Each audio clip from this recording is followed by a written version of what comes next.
Nous allons voir l'élément OL dans une page HTML. Nous avons déjà vu l'élément UL, donc je vais vous référer aussi à la vidéo sur l'élément UL parce qu'il y a des choses qui sont très semblables, dont les marges, dont l'indentation de la liste. Moi, ce que je voudrais vous montrer, c'est la différence entre l'élément UL et l'élément OL. L'élément OL nous permet de faire des listes, mais avec un ordre. Donc, au lieu d'avoir une puce, c'est 1, 2, 3, ou avec les styles, on pourrait voir qu'on va pouvoir mettre des lettres ou d'autres éléments. Donc, si je m'en viens voir ici comment c'est fait, c'est la même chose qu'un élément UL, mais à la place, mon élément OL commence par une balise ouvrante avec OL et termine avec un élément fermant OL. Et c'est la même chose, lorsque je vais avoir des éléments dans ma liste, je vais inscrire mes éléments avec l'élément LI, donc la balise ouvrante LI et la balise fermante LI.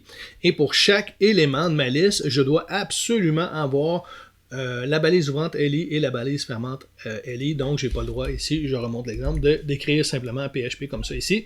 Ma page ne sera pas valide. Okay? Ça s'affiche sans puce ou sans numéro, mais ça ne fera pas une page valide. Donc, l'élément OL, c'est pour mettre des éléments avec un certain ordre ici, avec une numérotation ou des lettres qu'on va avoir. Je vous montre un exemple ici qu'on peut aussi faire. Il y a un attribut qui s'appelle Start. Okay? Donc, dans ma liste ici, j'ai mis l'attribut Start est égal à 10. Et ce que ça fait, c'est que ma liste va commencer au numéro 10 au lieu de commencer à 1. Donc, des fois, dans une mise en page, on a des listes qui sont séparées par des paragraphes. Donc, on n'a pas le droit de mettre de paragraphes dans mon OL. Donc, je vais être obligé de refaire une nouvelle liste et je voudrais repartir la liste avec une numérotation différente. Donc, je peux ici mettre l'attribut Start avec égal à 10 ou égal au chiffre que ma liste sera rendue. J'ai aussi ici un autre exemple pour simplement montrer qu'on peut aussi jouer avec la liste. Je décommande ça ici. Et là, avec les styles, ici, bon, c'est plutôt avec les CSS qu'on va faire ça. Donc, j'ai une classe qui s'appelle liste ordonnée perso. Si je m'en viens voir dans mes styles ici, liste ordonnée perso, le style, le type de liste que je vais avoir, c'est lower alpha. Donc, ça veut dire des lettres minuscules à la place des chiffres.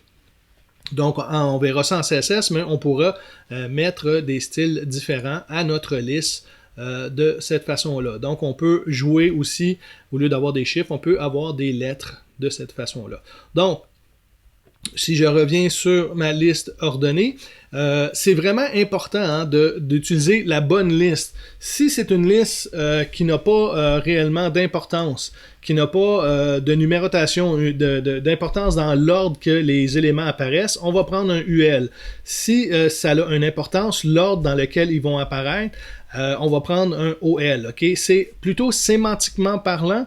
Okay? C'est pour les engins de recherche. À chaque fois qu'on parle de la sémantique, c'est pour expliquer, je dirais, à des robots, à des engins de recherche, comment comprendre notre texte, parce que lui, il ne comprend pas réellement le texte, mais en lui disant que ça, c'est une liste ordonnée et qu'il y a une importance dans les numéros, dans la liste qui va apparaître, lui, il va peut-être pouvoir l'indexer d'une façon plus importante. Okay. Donc, toujours sémantiquement parlant, on essaie de bien évaluer si c'est une liste ordonnée ou une liste non ordonnée. Dans ce cas-ci, le OL nous permet d'avoir des 1, 2, 3, 4 ou des A, B, C, D dans notre liste. Je vous donne aussi la documentation du OL sur Mozilla Developer Network. Donc ici, vous avez aussi, je vais vous mettre ça en référence dans la vidéo, la description de la vidéo, sur le W3C, et encore là, pour les styles, ici, l'élément, la propriété list style type pour mettre des styles sur notre liste pour pouvoir changer les puces si on veut.